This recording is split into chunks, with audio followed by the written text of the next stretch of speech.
Ever wondered how a love story could unravel the deepest fears of a protective father? The Groomsmen Last Dance isn't just another Hallmark rom-com.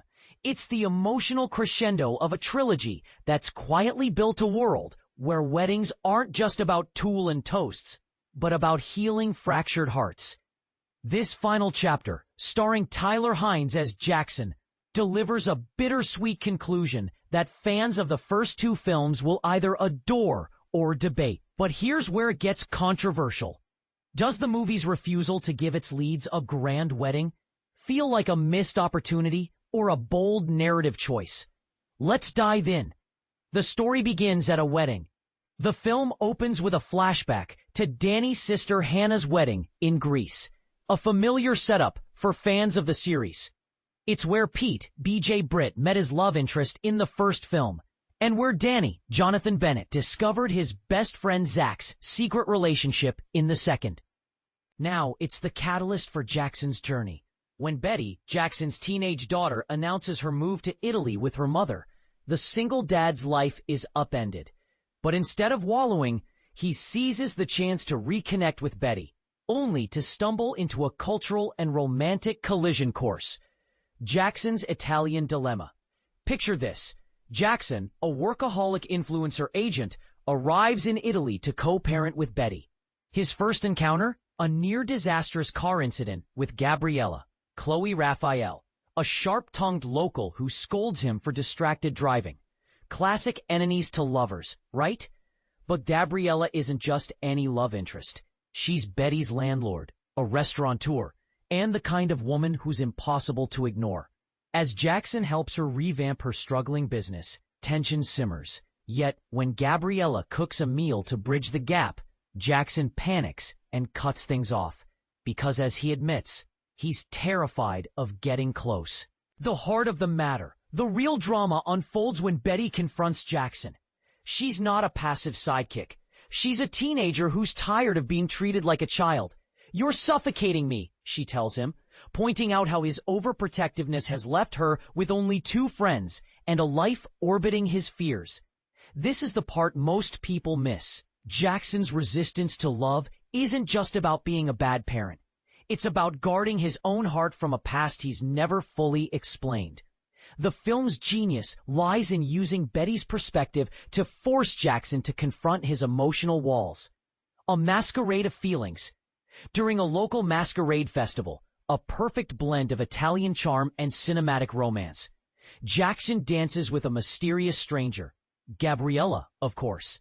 The moment is a turning point, but the film avoids cliches. Instead of a grand proposal, there's a quieter, more poignant resolution. Jackson bonds with Gabriella's gruff, estranged father over shared fears of becoming emotionally closed off. It's a subtle but powerful metaphor. Love isn't about fireworks, but about understanding the quiet struggles that shape us. The runaway bride revealed. Spoiler alert, the enigmatic narrator who's guided all three films, it's Betty herself. But here's the twist. She's the one who fled her own wedding. Her groom, Milo, Danny's nephew, had a different take on their relationship than she did. While Betty assumed their love was just cute, Milo reveals their story was epic all along, via a childhood arcade game with the high score of MLB, Milo Loves Betty. The film's final act ties every loose end into a satisfying bow, though some might argue it leans too heavily on Hallmark tropes. What will it make you think of? If you've ever seen 4 Weddings and a Funeral, minus the funeral, or 2 Scoops of Italy, you'll feel right at home. But this film stands out for its focus on intergenerational relationships. The dynamic between Jackson and Gabriella's father, for instance, adds layers to the overprotective dad trope, making it both relatable and unexpectedly touching. The verdict? Stream it or skip it? As a trilogy closer, The Groomsmen Last Dance succeeds where others might stumble. The chemistry between Hynes and Raphael as Jackson and Betty is the emotional core, sweet, believable, and layered with unspoken tension.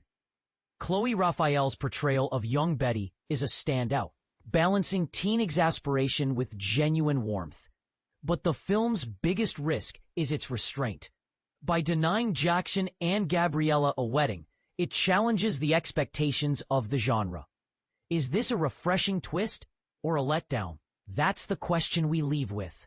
Final scene, a dance to remember. The movie ends with a joyous wedding and a nostalgic dance to shake your groove thing.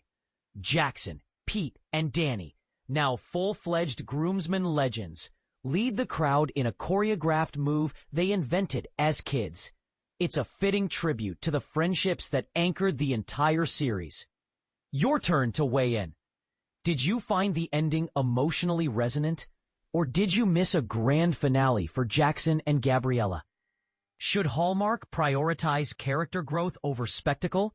Share your thoughts in the comments, because love stories, like opinions, are best when they spark a little debate.